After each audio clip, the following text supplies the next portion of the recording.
നമസ്കാരം. ചെകുത്താനും കടലിനും ഇടയിൽപ്പെട്ട് കേരള ഗവർണർ. സ്വാഗതം വക്രദൃഷ്ടിയിലേക്ക്. കൊലപാതകം ആരുടേതായാലും സങ്കടകരമാണ്. ജീവനെടുക്കുന്ന അക്രമ പ്രവർത്തനങ്ങളിൽ നിന്ന് അണികളെ രാഷ്ട്രീയ പാർട്ടികൾ പിൻവലിക്കുക തന്നെ വേണം. ജനങ്ങൾക്ക് സമാധാനപരമായി ജീവിക്കാനുള്ള സാഹചര്യം സൃഷ്ടിക്കാൻ ഭരണം കൈയാളുന്നവർക്ക് മുഖ്യ ഉത്തരവാദിത്തമുണ്ട്. എന്നാൽ RSS പ്രവർത്തകന്റെ കൊലപാതകത്തെ തുടർന്നുള്ള കേന്ദ്ര ഇടപെടലും ഗവർണറുടെ ഇടപെടലും അസാധാരണ നടപടിയാണ്. ഉത്തരേന്ത്യയിലെ BJP ഭരിക്കുന്ന സംസ്ഥാനങ്ങളിൽ കലാപങ്ങളിലും ഗോസംരക്ഷണ ഗുണ്ടകളുടെ വേട്ടയാടലിലും ഒട്ടേറെ പേർ കൊല്ലപ്പെട്ടു. എവിടെയെങ്കിലും ഗവർണർമാരോ കേന്ദ്രമോ ഇടപെട്ടതായി അറിവില്ല. ഇവിടെ ഗവർണർ വിളിപ്പിച്ചപ്പോൾ വിരണ്ടെങ്കിലും അതിനെ ഗവർണറുടെ സൗഹൃദ ഇടപെടലായി കാണാനാണ് മുഖ്യമന്ത്രി പിണറായിക്ക് താൽപ്പര്യം. ഇനി ഭരണഘടനാപരമായ വിരട്ടലാണെങ്കിൽ വിരട്ടലും വിലപേശലും ഈ പാർട്ടിയോട് വേണ്ട എന്ന് കടക്കുപുറത്ത് എന്ന് മാധ്യമങ്ങളോട് ആക്രോശിച്ചതിനേക്കാൾ രൂക്ഷമായി മുഖ്യമന്ത്രി പറയുമോ എന്ന് കണ്ടറിയണം. എന്തായാലും ഗവർണർ നിവൃത്തികേട് കൊണ്ട് സ്വീകരിച്ച അസാധാരണ നടപടിയാണ് രാഷ്ട്രീയ വൃത്തങ്ങളിലെ ചർച്ച. രാമേന്ദ്ര, നീ എന്നെ കുത്തുവാളെടുപ്പിക്കരുത്. ഉച്ചാരണ ശുദ്ധി ഇല്ലാത്തതുകൊണ്ടല്ലേ ഞാൻ നിന്നെ അപ്പോയിന്റ് ചെയ്തേ. ഇനിയും നീ വാശി പിടിക്കുകയാണെങ്കിൽ പടച്ചോനാണ് എന്നെ പറഞ്ഞു വിട്ടിട്ട് ഞാൻ കയറി അനൗൺസ് ചെയ്യും. എന്റെ അമ്മു, അപ്പൊ ജോലി പോണേ പോരുണ്ടല്ലേ. ഇന്ത്യയിലെ മറ്റു സ്റ്റേറ്റുകളിലൊക്കെ എത്ര ഭീകരമായ സാഹചര്യങ്ങളാണ് നിൽക്കുന്നത്. ചുമ്മാ അടക്കുന്നവനെ തല്ലി കൊല്ലുന്നു, പശുവിറച്ചി കഴിക്കുന്നു, ദളിതനെ ചുട്ടുകൊല്ലുന്നു. അപ്പം അവിടെയുള്ള ഒരു ലോ ആൻഡ് ഓർഡറിൻ്റെ പ്രശ്നം ആ രീതിയിൽ കേന്ദ്ര ആഭ്യന്തരമന്ത്രി ഇടപെടുന്നത് കാണുന്നില്ല. അവിടുത്തെ ഗവർണർ അതിന് ആ രീതിയിൽ ബന്ധപ്പെടുന്നത് കാണുന്നില്ല. അദ്ദേഹം എന്നെയും വിളിച്ചിരുന്നു. സാധാരണഗതിയിലൊരു ഗവർണർ പാർട്ടി സംസ്ഥാന സെക്രട്ടറിനെ വിളിച്ച് ചോദിക്കേണ്ട കാര്യമുണ്ടോ? അത്തരത്തിൽ മാത്രമാണ് അദ്ദേഹം സ്ഥിതിഗതികൾ മനസ്സിലാക്കാൻ വിവിധ തരത്തിലുള്ള ആളുകളുമായിട്ട് ആശയവിനിമയം നടത്തുകയാണ് അദ്ദേഹം ചെയ്തിരിക്കുന്നത്.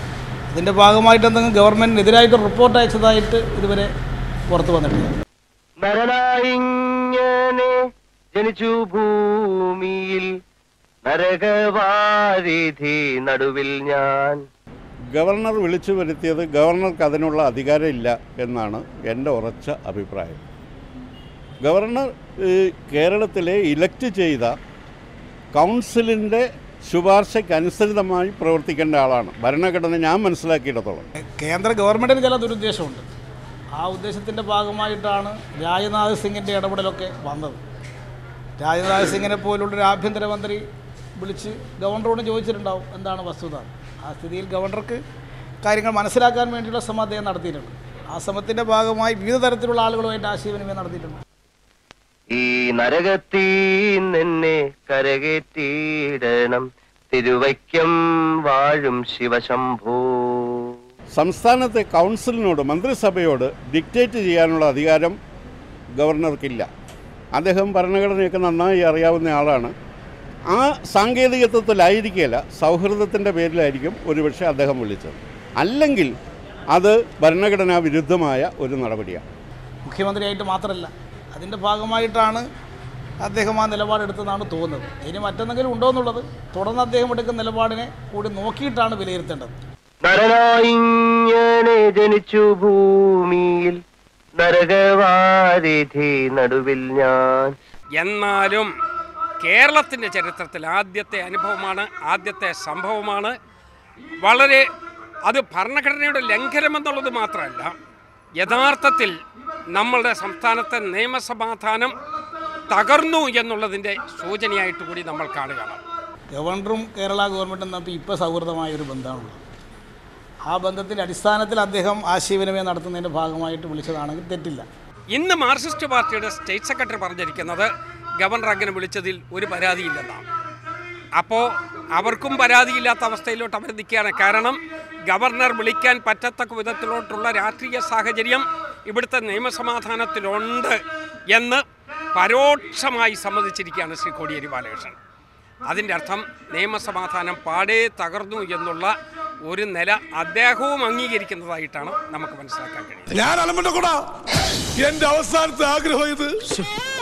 ഒന്നുകിൽ ഇവിടത്തെ തമ്പുരാക്കന്മാരുടെ കൈകൊണ്ട് എന്റെ ജീവിതം കട്ടപ്പോഹ, അല്ലെങ്കിൽ മദ്രാസിലെ പോലീസ് ലോകപ്പിൽ സുഖമായ മരണം എന്റെ മുമ്പിൽ ഡബിൾ റോളിൽ നിൽക്കുക.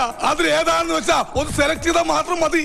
ഭരണഘടനാപരമായിട്ടുള്ള എല്ലാ മാർഗങ്ങളും ഉപയോഗിക്കാൻ കേന്ദ്രത്തിനുള്ള സമ്പൂർണ്ണ അധികാരം, ആ അധികാരം ഉപയോഗിച്ചുകൊണ്ട് തന്നെ കേരളത്തിൽ ക്രമസമാധാനം ഉറപ്പുവരുത്താനുള്ള നടപടികളെടുക്കും. പോലീസിനെ കൊണ്ട് ഇനി ഒരു കാര്യമില്ല. ഞാൻ തിരുവനന്തപുരത്തേക്ക് ഫോൺ ചെയ്ത് പട്ടാളത്തെ ഏർപ്പാട് ചെയ്താലോ?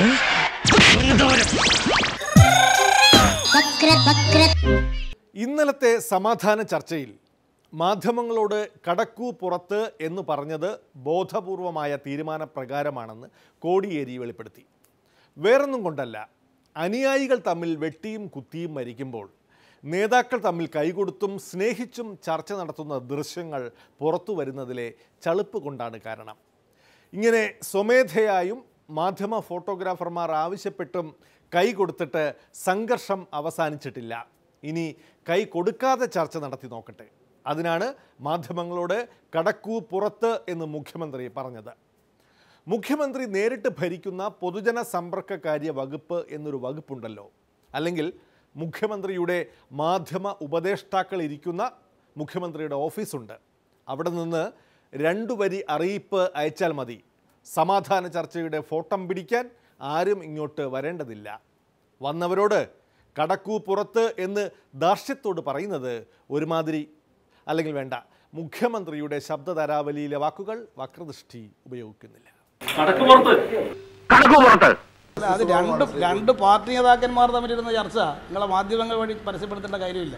അത് നമുക്ക് വൈകുന്നേരം കുമ്മനം രാജശേഖരനെ എന്നെയും വിളിച്ച് ചർച്ച ചെയ്യും, അവിടെ നമുക്ക് ചർച്ച ചെയ്യാം. അല്ലാതെ ജനങ്ങളുടെ കണ്ണിൽ പൊടിയിടാൻ വേണ്ടിയിട്ടും ജനങ്ങളെ ഷോ കാണിക്കലാണെങ്കിൽ നിങ്ങൾ പറയുന്ന പോലെ ചെയ്യാമായിരുന്നു. എല്ലാവരും ഒന്ന് ഇരിക്കുക, ചർച്ച ചെയ്യുക, കുമ്മനവും ഞാനും കൂടി ഒന്ന് കൈ കൊടുക്കുക, മറ്റേ മുഖ്യമന്ത്രിയും രാജഗോപാലിനും കൂടി കൈ കൊടുക്കുക. ഇങ്ങനെയുള്ള കുറേ ദൃശ്യങ്ങൾ നിങ്ങൾക്ക് കാണിക്കാം.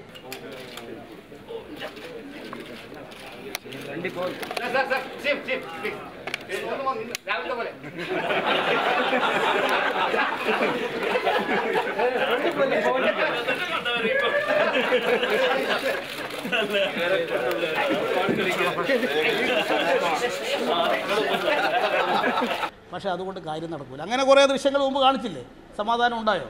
അതുകൊണ്ട് ഇനി ഇങ്ങനെയൊന്ന് നോക്കട്ടെ, എന്നിട്ട് പറ്റുമോ എന്നുള്ളത് നമുക്ക് അതിന് ശേഷം ഇതിൻ്റെ ഭാവി വിലയിരുത്താം. CPM BJP ജില്ലാതല നേതാക്കളുടെ ചർച്ചാ ഹാളിലും ഇന്ന് മാധ്യമങ്ങൾക്ക് പ്രവേശനം ഉണ്ടായിരുന്നില്ല. കഥകടച്ചുള്ള ചർച്ചയിൽ ദൃശ്യമെടുപ്പ് വേണ്ടെന്ന് CPM നേതാക്കൾ നിർദ്ദേശിച്ചിരുന്നതായി തിരുവനന്തപുരത്തെ ഗസ്റ്റ് ഹൗസ് അധികൃതർ തന്നെ പറഞ്ഞു. കടക്കൂ പുറത്ത് എന്ന് മാത്രം ഭാഗ്യത്തിന് ആരും പറഞ്ഞില്ല. ഞങ്ങളെ നിങ്ങളിവിടെ നിൽക്കുന്ന കണ്ടുകൊണ്ട് നിങ്ങൾ അടുത്തേക്കല്ലേ ഞങ്ങൾ വന്നത് തന്നല്ലോ. എന്തെങ്കിലും അല്ലെങ്കിൽ ഞങ്ങളങ്ങ് പോകുമല്ലോ. ഞങ്ങൾ നേരെ നിങ്ങളുടെ അടുത്തേക്ക് തന്നെ വന്നു, നടന്ന കാര്യങ്ങൾ പറഞ്ഞു. നിങ്ങളോട് എല്ലാവരോടും ഞങ്ങൾ എല്ലാ കാര്യങ്ങളിലും സഹകരിക്കുന്നവരാണ്.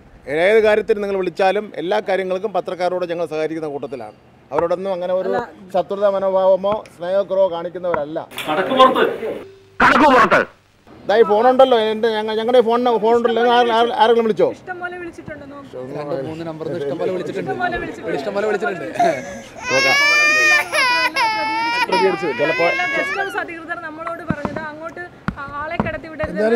നമ്മളതല്ലല്ലോ വിഷയം, നമ്മൾ പ്രധാനപ്പെട്ട വിഷയം ഇതാണല്ലോ. അത് വിഷയമല്ലാന്ന് പറയരുത്, അതൊരു വിഷയമാണ്. ഞങ്ങളോട് പറഞ്ഞിട്ടില്ല. അല്ല, ഒരാൾ വിളിച്ചു ആണെന്ന് അത് സൈലന്റ് മൂഡിലിട്ട കേൾക്കുന്നില്ലല്ലോ നമ്മള്. കറക്റ്റ് ഇപ്പൊ കറക്റ്റ് ആയല്ലോ, ഇപ്പൊ ക്ലിയർ ആയല്ലോ കാര്യങ്ങൾ. ഒരു മാറ്റവും ഇല്ലല്ലോ.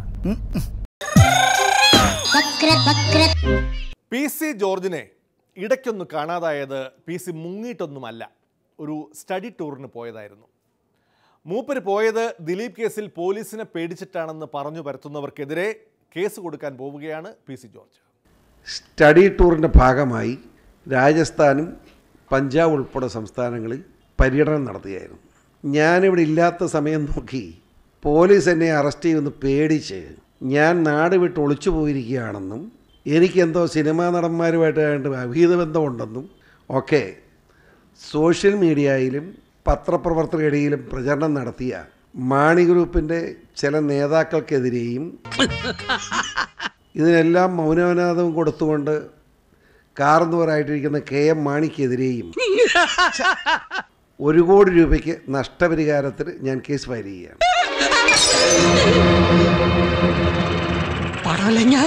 ദിലീപിന്റെ ജാമ്യ ഹർജി പരിഗണിക്കുന്ന വേളയിൽ പോലീസ് കാര്യമായ തെളിവുകൾ കോടതിയിൽ ഹാജരാക്കി എന്നാണല്ലോ കേട്ടത്.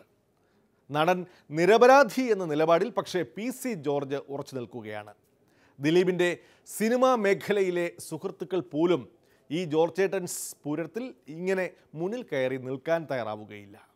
ദിലീപ് നിരപരാധിയാണെന്ന് ഇപ്പോഴും എൻ്റെ വിചാരം. എന്നെ സംശയിക്കുന്നത് എനിക്ക് കള്ളം പറഞ്ഞ കാര്യം തന്നെ. അയാൾ നിരപരാധി അല്ലെങ്കിൽ രജിസ്റ്ററുകളെ തെളിവ് കൊണ്ടിരുന്നത് അയാൾ കുറ്റക്കാരാണ്. അയാളെ തൂക്കാൻ മതിക്ക്. എനിക്ക് തന്നെ തർക്കം. ഞാൻ അയാളുടെ ചെലവിലൊന്നുമല്ല. PC ജോർജിനെ ഇത്ര സ്ത്രീവിരുദ്ധനായി ഇതുവരെ ആരും കണ്ടിട്ടില്ല. ഈ കേസിൽ PC ജോർജ് ദിലീപിനൊപ്പം എന്ന് ഉറച്ച് പ്രഖ്യാപിക്കുന്നു. നീചമായ ആക്രമണം ഉണ്ടായിട്ടും ധൈര്യപൂർവ്വം ജോലിക്ക് പോയ നടിയുടെ ആത്മവിശ്വാസം ചോർത്തുന്ന രീതിയിൽ സംസാരിക്കുകയും ചെയ്യുന്നു. ഇത് മഹാമോശമാണെന്നേ പറയാനുള്ളൂ. ഞാൻ വേറൊരു സംശയം ചോദിച്ചോട്ടെ. എന്നെ പെൺകുട്ടിയുടെ പേര് പറയത്തില്ല, അതുകൊണ്ടാണ് ഇപ്പോൾ ഈ ഏറെയാന്ന് പറഞ്ഞാണ് ഈ രാജ്യത്ത് മുഴുവൻ നടത്തുന്നത് നാണക്കേണ്ട പരിപാടി. ആ പെൺകുട്ടിക്ക് നമ്മുടെ ഡൽഹിയിലെ കൊച്ചുണ്ടല്ലോ നിർഭയേക്കാൾ ക്രൂരമായ പീഡനമായിരുന്നാണ് കോടതി പോയി ഈ പോലീസ് പറഞ്ഞത്. അപ്പോൾ പോലീസ് പറഞ്ഞ് വിശ്വസിച്ചേക്കാം. പിറ്റേ ദിവസം ഇങ്ങനെ ഈ കൊച്ചു സിനിമ അഭിനയിക്കാൻ പോയി. ഇത്ര ക്രൂരമായ പീഡനം ഏറ്റ കൊച്ചെങ്ങനെ സിനിമ അഭിനയിക്കാൻ പോയി? ഏതാ ജീവിതത്തിലാണ് പോയി?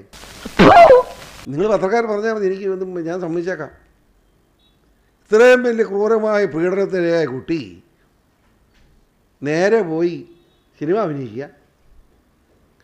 അതിനായ പീഡനം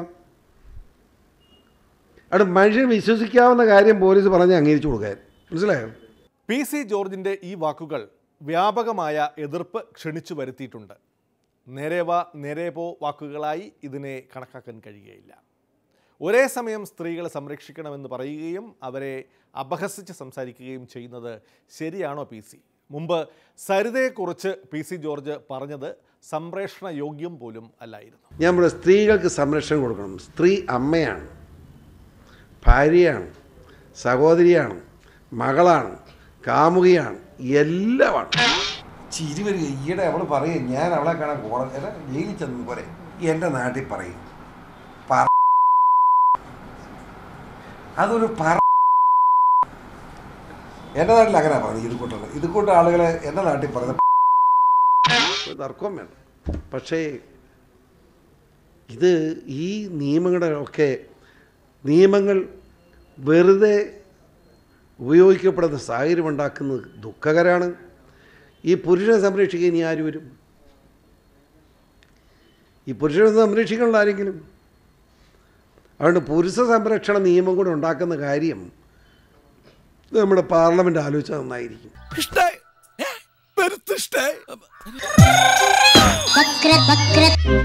താരങ്ങളുടെ ചാനൽ ബഹിഷ്കരണത്തെക്കുറിച്ച് വിനയൻ ഇടവേളയ്ക്ക് ശേഷം കാണാം.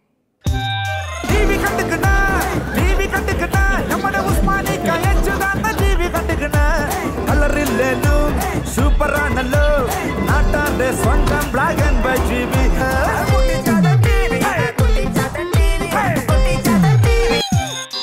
Bakret